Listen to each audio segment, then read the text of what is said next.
Mukjizat Nabi Isa mampu menyembuhkan berbagai penyakit berat, termasuk buta dan kusta atau belang. Nabi Isa juga memiliki kemampuan membentuk tanah liat menjadi burung, kemudian ia meniupnya ke udara, dan atas izin serta kuasa Allah Subhanahu wa Ta'ala, jadilah seekor burung.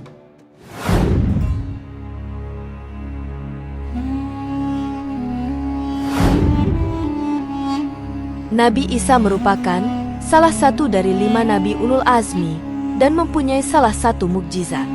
Nabi Isa lahir tanpa adanya seorang ayah. Dalam Al-Quran ia disebut Isa bin Maryam atau Isa Al-Masih. Ia diangkat menjadi nabi pada tahun 29 Masehi dan ditugaskan berdakwah kepada Bani Israel di Palestina.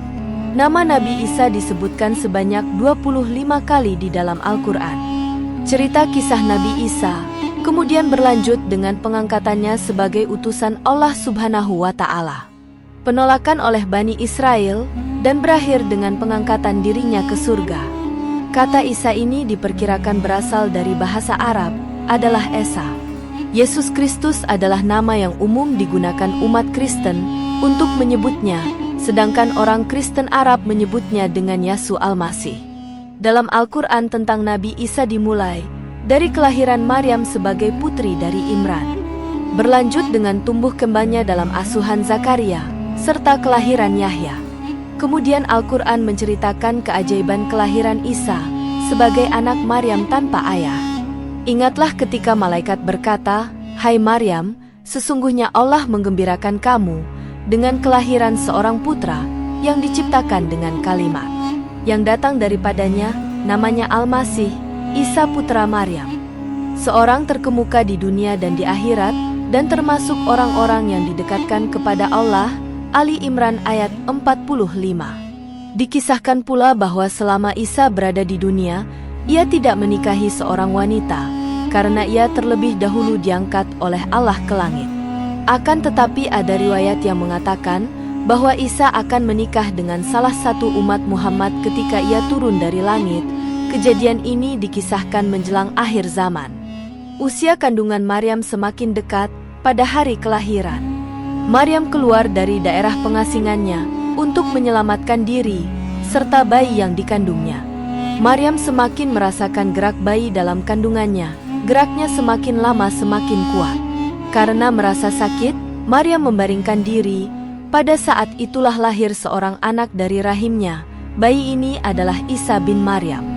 Setelah melahirkan, Maryam merasa lapar dan haus. Ia menggoyang-goyangkan pohon kurma, lalu memakan buah kurma yang terjatuh, dan minum air sungai yang mengalir dekat pohon kurma, tempatnya bersandar. Ia bersyukur kepada Allah Subhanahu wa Ta'ala karena diberi kemudahan ketika melahirkan putranya. Tempat kelahiran Isa disebut Baitul Laham atau Bethlehem, yang berarti tempat lahir. Kota ini terletak sekitar 9,5 km di selatan Yerusalem.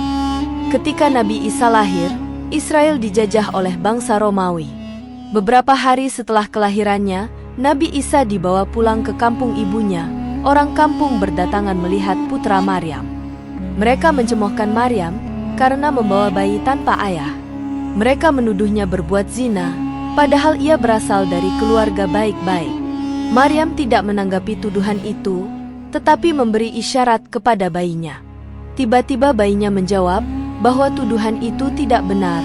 Jawaban ini berhasil membungkam mulut mereka. Begitulah Allah Subhanahu wa Ta'ala memperlihatkan kekuasaannya. Nabi Isa dihitan pada usia 8 hari, sesuai dengan syariat para nabi sejak Nabi Ibrahim.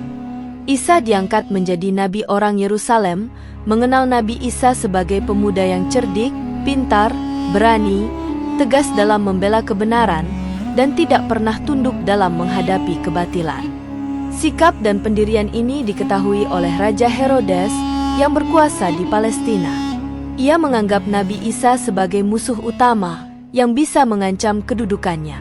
Herodes pun memutuskan untuk membunuh Nabi Isa. Rencana jahat ini sampai ke telinga Maryam. Oleh karena itu, Maryam segera menyelamatkan putranya dengan mengungsi ke Mesir. Maryam dan Nabi Isa tinggal di Mesir selama 12 tahun. Setelah Raja Herodes wafat, Nabi Isa dan ibunya kembali ke Palestina. Mereka menetap di Nasirah, sebutan Nasrani, orang dari Nasirah, yakni pengikut Nabi Isa berasal dari nama tempat ini. Pada usia 30 tahun, Nabi Isa sering pergi keluar rumah untuk mengasingkan diri dari keramaian, membersihkan nurani, dan mencari pencerahan jiwa. Ketika menuju ke Bukit Zaitun, Nabi Isa jatuh terduduk dekat sebuah batu besar. Tiba-tiba ada yang datang menghampirinya, lalu memintanya menjadikan batu besar itu menjadi roti. Namun Nabi Isa tidak mengabulkannya. Kebesaran Tuhan hanya ada pada Allah, kata Nabi Isa. Mendengar jawaban ini, orang itu yakin bahwa iman Nabi Isa tetap teguh, lalu ia pun menghilang. Nabi Isa sadar bahwa yang menghampirinya itu adalah iblis yang berusaha menyesatkannya. Ketika berada di Bukit Zaitun, Nabi Isa bersujud dan bersyukur karena selamat dari godaan iblis. Tidak lama kemudian, malaikat Jibril mendatanginya, lalu menyampaikan tugas kenabian dan kerasulannya. Nabi Isa menerima wahyu Allah Subhanahu wa Ta'ala kepadanya.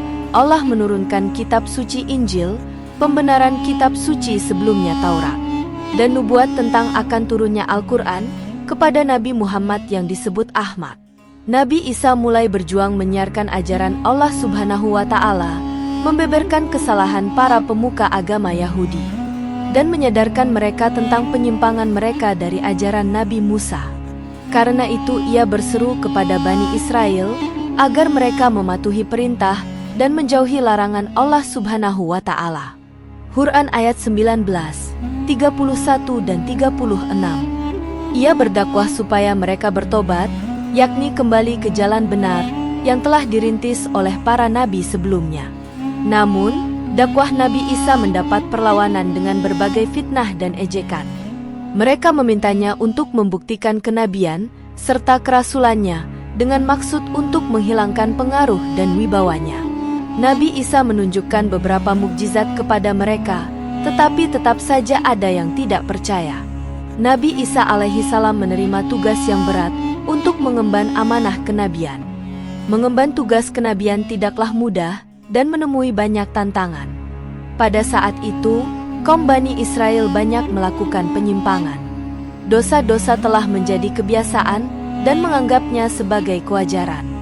Lebih parahnya, para pendeta tidak bisa diandalkan karena mereka cenderung membiarkan kemaksiatan. Mereka tak segan-segan mengubah ketentuan, halal menjadi haram dan haram menjadi halal. Beliau pun memulai dakwahnya dengan menyampaikan ajaran agama kepada kaum Bani Israel. Pada saat itu, para pendeta masih memegang teguh kitab Taurat. Para pendeta tersebut menyuruh kaum Bani Israel untuk menentang Nabi Isa alaihi salam. Berita Nabi Isa mengajar agama diketahui oleh Raja Herodes. Dia tak percaya akan ajaran-ajaran Nabi Isa dan meminta menunjukkan mukjizat. Herodes pun langsung mengumpulkan rakyatnya untuk melihat mukjizat Nabi Isa. Lalu Nabi Isa membuat sebuah patung dari tanah liat dengan bentuk burung, kemudian dia meniup burung itu. Atas izin Allah Subhanahu wa Ta'ala, burung dari tanah liat tersebut tiba-tiba hidup dan terbang. Banyak orang-orang yang berdecak kagum melihat kejadian itu.